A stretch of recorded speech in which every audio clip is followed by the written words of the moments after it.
18ാമത് ലോക്സഭാ തെരഞ്ഞെടുപ്പിൽ ആലത്തൂര് പാർലമെന്റ് മണ്ഡലത്തിൽ നിന്നും മത്സരിക്കാൻ പാർട്ടി തീരുമാനിക്കുകയും അതനുസരിച്ചുകൊണ്ട് ഇടതുപക്ഷ ജനാധിപത്യ മുന്നണി അംഗീകരിച്ചാണ് ഞാൻ സ്ഥാനാർത്ഥിയായത്. ഇടതുപക്ഷ ജനാധിപത്യ മുന്നണിക്ക് ആലത്തൂർ മണ്ഡലത്തിൽ ഉജ്ജ്വല വിജയം ഉണ്ടാക്കാൻ വേണ്ടിയുള്ള വലിയ പ്രവർത്തനമാണ് ഇവിടെ നടത്തിയത്. ആദ്യമായി തന്നെ ഇപ്പോൾ വിജയിച്ചത് അവസാനമായിട്ട് ഡിക്ലെയർ ചെയ്തിട്ടില്ല, വിജയിക്കുമെന്നുള്ള പ്രഖ്യാപനം വന്നു കഴിഞ്ഞിട്ടുണ്ട്. അപ്പം എൻ്റെ അടിസ്ഥാനത്തിൽ ആണ് ഇപ്പോൾ കൗണ്ടിംഗ് സ്റ്റേഷനിലേക്ക് പോവുകയാണ്. ഫൈനലായിട്ട് അവിടെ നിന്നാണ് ഡിക്ലെയർ ചെയ്യുക. എന്തായാലും ഇടതുപക്ഷ ജനാധിപത്യ മുന്നണിയെ വിജയിപ്പിക്കാൻ വേണ്ടി വോട്ട് ചെയ്ത മുഴുവൻ ആലത്തൂരിലെ പ്രിയപ്പെട്ട വോട്ടർമാരോടും സ്ഥാനാർത്ഥി എന്ന നിലയിൽ എൻ്റെ നന്ദിയും കടപ്പാടും ആദ്യമായി രേഖപ്പെടുത്തുകയാണ്. അതോടൊപ്പം തന്നെ ഇടതുപക്ഷ ജനാധിപത്യ മുന്നണിയുടെ വിജയത്തിന് വേണ്ടി പ്രവർത്തിച്ച മുഴുവൻ നേതാക്കളെയും പ്രവർത്തകരെയും ഞാൻ നന്ദിയോടുകൂടി സ്മരിക്കുകയും ചെയ്യുന്നു. തീർച്ചയായിട്ടും ഇടതുപക്ഷ ജനാധിപത്യ മുന്നണിക്ക് വലിയ മുന്നേറ്റം ഉണ്ടാക്കണം എന്ന് തന്നെയാണ് നമ്മുടെ കേരളത്തിൽ നാം കരുതിയത്. എന്നാൽ ആ രീതിയിലുള്ളൊരു മുന്നേറ്റം ഉണ്ടാക്കാൻ കഴിഞ്ഞിട്ടില്ല. എന്തുകൊണ്ട് എന്നുള്ളതിനെ സംബന്ധിച്ച് കൂടുതൽ പരിശോധന നടത്തേണ്ടതുണ്ട്. എന്തായാലും ആലത്തൂർ മണ്ഡലത്തിലെ ജനങ്ങൾ ഏൽപ്പിച്ച ഉത്തരവാദിത്വം അത് ഈ നാടിനു വേണ്ടി, ജനങ്ങൾക്ക് വേണ്ടി കൃത്യമായി നിർവഹിക്കും എന്ന് മാത്രമാണ് ഈ സമയത്ത് പറയാനുള്ളത്. പിന്നീട് മറ്റു കാര്യങ്ങളെക്കുറിച്ച് സംസാരിക്കാം. എല്ലാം നേരത്തെ പറഞ്ഞു കഴിഞ്ഞ കാര്യങ്ങളാണ്. നമ്മൾ നേരത്തെ പറഞ്ഞ കാര്യങ്ങളാണ്. ഇത് എന്നോട് തെരഞ്ഞെടുപ്പ് സമയത്ത് തന്നെ ചോദിച്ചൊരു കാര്യമാണ്. കേരളത്തിലെ മന്ത്രി പാർട്ടി തീരുമാനിച്ചതാണല്ലോ, ഇടതുപക്ഷം മുന്നണി തീരുമാനിച്ചതാണ്. ആലത്തൂർ മണ്ഡലം ഇടതുപക്ഷ മുന്നണിക്ക് വിജയിക്കാൻ കഴിയണം, അതിനുവേണ്ടിയാണ് സ്ഥാനാർത്ഥിയാക്കിയത്. ആ കാര്യം ഇവിടെ നിർവഹിക്കപ്പെട്ടിട്ടുണ്ട്. ബിജെപിക്ക് ഒരിക്കലും ഇടമില്ലാതിരുന്ന ഒരു സംസ്ഥാനമാണ് കേരളം. പക്ഷേ തൃശ്ശൂരിൽ ഒരു സീറ്റിൽ ബിജെപി വിജയിക്കുകയും ചെയ്തു. നമ്മളാരും ഇഷ്ടപ്പെടാത്തൊരു കാര്യമാണ്.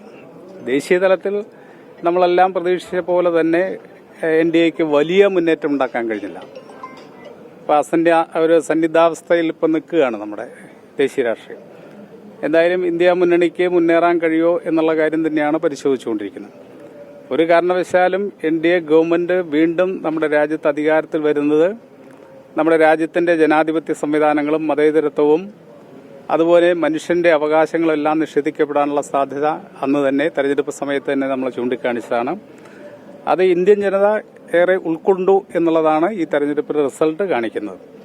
തീർച്ചയായിട്ടും നമ്മുടെ രാജ്യത്തിന്റെ മതേതരത്വവും ജനാധിപത്യവും ഫെഡറൽ സംവിധാനവും ഒക്കെ നിലനിർത്താൻ വേണ്ടിയുള്ള പോരാട്ടം ഇനിയും ശക്തിപ്പെടുത്തേണ്ടതുണ്ട് എന്ന് തന്നെയാണ് നമുക്ക് ഈ തെരഞ്ഞെടുപ്പിന്റെ റിസൾട്ട് ചൂണ്ടിക്കാണിക്കുന്നത്. ഈ ആലത്തൂർ മണ്ഡലത്തിലും 1.25 ലക്ഷത്തോളം വോട്ട് BJP നേടിയിട്ടുണ്ട്. പക്ഷേ ഈ വിലയിരുത്തുമ്പോൾ LDFന്റെ ഇത്രയും നിർണായകമായി മാറിയത് പോലും BJP അത്രയും വോട്ട് പിടിച്ചതുകൊണ്ടാണ് എന്ന് പറയേണ്ടി വരും. അതെങ്ങനെയാണ് സംഭവിച്ചത് നമുക്ക് വിശദമായ പരിശോധന നടത്തിയിട്ടാണ് പറയാൻ കഴിയുള്ളൂ.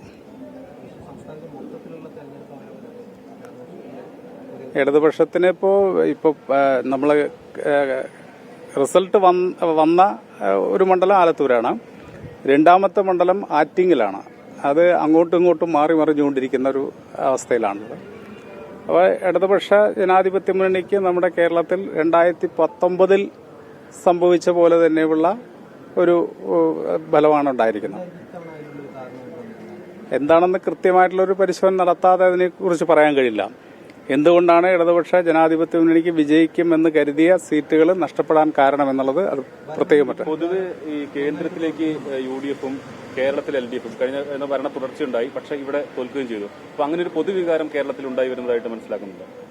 പൊതുവികാരം, നമ്മുടെ ഗവൺമെന്റ് വിരുദ്ധ വികാരം ഉണ്ടായോ എന്നുള്ളത് നമ്മൾ പരിശോധിക്കേണ്ടതാണ്. തീർച്ചയായിട്ടും ഗവൺമെന്റ് വിരുദ്ധ വികാരം കഴിഞ്ഞ 2019 ഇത് തന്നെയാണ് പറഞ്ഞത്.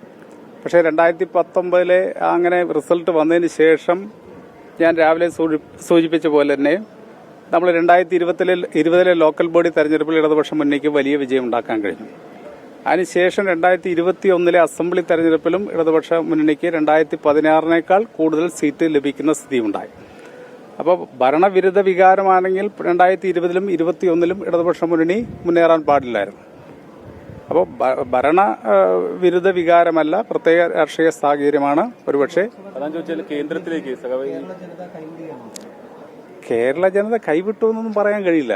ഇപ്പൊ തൽക്കാലം ഒരു പരാജയം സംഭവിച്ചു എന്നുള്ളത് ഇതാണ്. കേന്ദ്രത്തിലേക്ക് UDF മതി, കോൺഗ്രസ് മതി എന്നുള്ളൊരു ചിന്ത പൊതുവായി ഉയരുന്നുണ്ടോ എന്നുള്ളതാണ്. അത് ദേശീയ തലത്തിൽ ഇടതുപക്ഷ പ്രസ്ഥാനങ്ങൾ കൂടുതൽ ശക്തിപ്പെടണം എന്നുള്ളതാണ് CPM മുന്നോട്ട് വെച്ച ആശയം. നമ്മുടെ ദേശീയ തലത്തിൽ ഇടതുപക്ഷങ്ങളിലെ സ്വാധീനം കുറഞ്ഞു വന്ന സന്ദർഭത്തിലാണ് ഈ ആശയം മുന്നോട്ട് വെച്ചത്. ആ ആശയം ഏറ്റവും ശരിയായിരുന്നു. ഇന്ത്യയിലെ ഭരണം ഒരു ജനാധിപത്യ പ്രസ്ഥാനങ്ങളുടെ കയ്യിലേക്ക് എത്തിക്കണം എന്നാണ് പാർട്ടി എക്കാലത്തും പറഞ്ഞത്.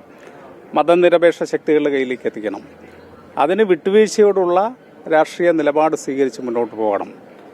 അവിടെ CPM എന്നോ അല്ലെങ്കിൽ കമ്മ്യൂണിസ്റ്റ് പാർട്ടി ഒന്നും മാത്രം ബലം പിടിച്ചു നിന്നാൽ പറ്റില്ല എന്നും മതനിരപേക്ഷ ശക്തികളെ ശക്തിപ്പെടുത്താൻ കഴിയുന്ന രീതിയിൽ എന്തെല്ലാം വിട്ടുവീഴ്ചയ്ക്ക് തയ്യാറാണോ ആ വിട്ടുവീഴ്ചയെല്ലാം ചെയ്തുകൊണ്ട് മുന്നോട്ട് പോകണമെന്നാണ്. പ്രധാനമായിട്ടും ഒരു മതനിരപേക്ഷ ഗവൺമെന്റിനെ കൊണ്ടുവരിക എന്നുള്ളതിനായിരുന്നു CPM-ഉം ഇടതുപക്ഷ പ്രസ്ഥാനങ്ങളും ലക്ഷ്യം വെച്ചത്. ആ ലക്ഷ്യത്തിലേക്ക് നീങ്ങുകയാണ്. അപ്പോൾ ഇടതുപക്ഷ പ്രസ്ഥാനങ്ങളെ അതിനോടൊപ്പം തന്നെ ശക്തിപ്പെടുത്തുകയും വേണം. ഇപ്പോൾ വ്യത്യസ്ത സംസ്ഥാനങ്ങളിൽ ഇടതുപക്ഷങ്ങളുടെ പെർഫോമൻസ് കുറച്ചുകൂടി കഴിഞ്ഞ 2019 മെച്ചപ്പെടുന്നു എന്നുള്ള വാർത്തകളാണ് വന്നിരിക്കുന്നത്. രാജസ്ഥാനിലും ബീഹാറിലും അതുപോലെ തമിഴ്നാട്ടിലും ഒക്കെ തന്നെ ഇടതുപക്ഷ പ്രസ്ഥാനങ്ങൾക്കും ബംഗാളിൽ ചെറിയ മുന്നേറ്റം ഉണ്ടാക്കാൻ കഴിയും എന്നുള്ള പ്രതീക്ഷയാണുള്ളത്. അതിന്റെ റിസൾട്ട് പൂർണ്ണമായിട്ടും വന്നില്ല. അപ്പോൾ വിവിധ സംസ്ഥാനങ്ങളിൽ ഇടതുപക്ഷങ്ങളുടെ സ്വാധീനം കുറേശ്ശെയായിട്ട് വർദ്ധിച്ചു വരുന്നു എന്നുള്ളതാണ് ഈ തെരഞ്ഞെടുപ്പിന്റെ റിസൾട്ട്. അതുപോലെ തന്നെ മതനിരപേക്ഷ ശക്തികളെ വിജയിപ്പിക്കുന്നതിലും ഇടതുപക്ഷം ചെറുതല്ലാത്ത സംഭാവന നൽകിയെന്നാണ് ഇപ്പോൾ പ്രാഥമികമായി കിട്ടിയ വിവരം. ഇപ്പോൾ രാജസ്ഥാനിലടക്കം ഉണ്ടായ മുന്നേറ്റത്തിൽ ഇടതുപക്ഷങ്ങളിലെ സ്വാധീനം അവിടെ മതനിരപേക്ഷ ശക്തികൾക്ക് ഗുണമായിട്ടുണ്ട് എന്നാണ് തിരിച്ചറിയാൻ കഴിയും.